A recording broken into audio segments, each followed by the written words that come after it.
Okay, so this is mid-unit assignment number 4. So the first question was determine the trigonometric equation that models this information. Let y be the temperature in degrees Celsius and x be the numerical value of the month. So what I did to find the equation is D equals 0. A is the max minus the min divided by 2. So that was 21 minus negative 24 divided by 2, which gave us 22.5. K was the 360 divided by the period. And the period was 12 because that was the amount of months that we have. And then that gave us 30. C is max plus min divided by 2, which then gave us negative 1.5. So then if you plug that all into the equation, it equals negative 22.5 cos bracket 30x bracket minus 1.5.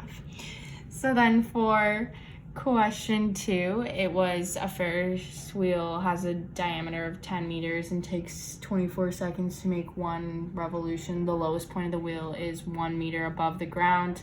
Sketch a graph to show how a rider's height above the ground varies with time as the Ferris wheel makes a rotation.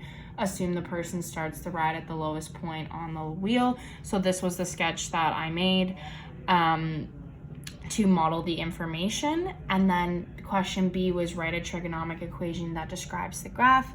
So following the same step for A, what I did is max minus the minimum, which gave me negative 5 cos. And then for K, I did the 360 divided by the period, which gave me 15. And then for C, I did max plus the min, which gave me positive 6.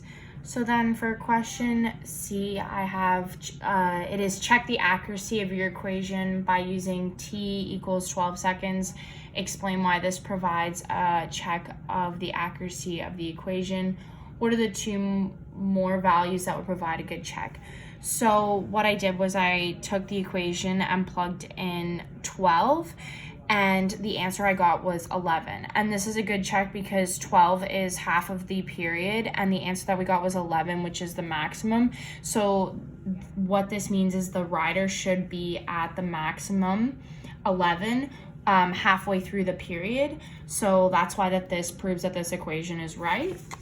And then for the second part of that question, the answer is 0 and 24 are two other good checks because those are when the rider should be at the lowest points on the graph. So you're inputting for the minimum height. All right, so for question 3, the height of the tide in the Bay of Fundy relative to a pier varies from a low of 4.5 meters at 0 to 08 to a high of 17.3 meters at 0821 measured with a 24-hour clock.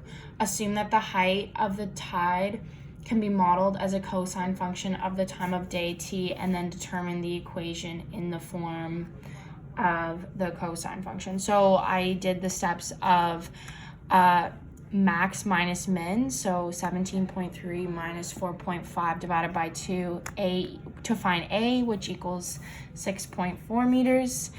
And then to find C, I did max plus min, which gave me 10.9 meters. To find K, I did 360 divided by the period, which gave me 28.96. And then to find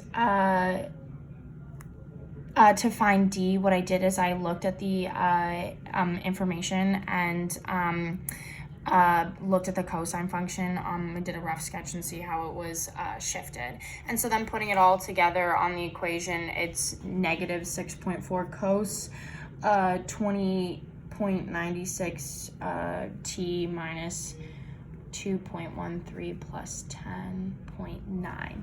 So then in question C, it's determine the height of the tide relative to the pier at 11:30.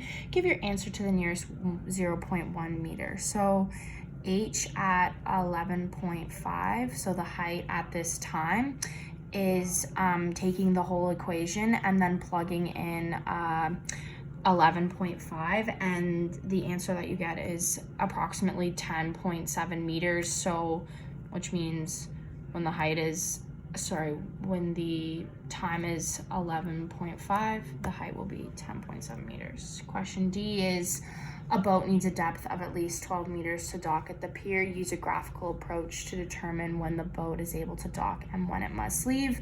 So I graphed the equation, and the 2 points when it's at 12 meters are at approximately 5:30 and 11:30. So the best point for the boat to dock is between those times, because then the water will be at least 12 meters deep. So between 5:30 and 11:30. And done.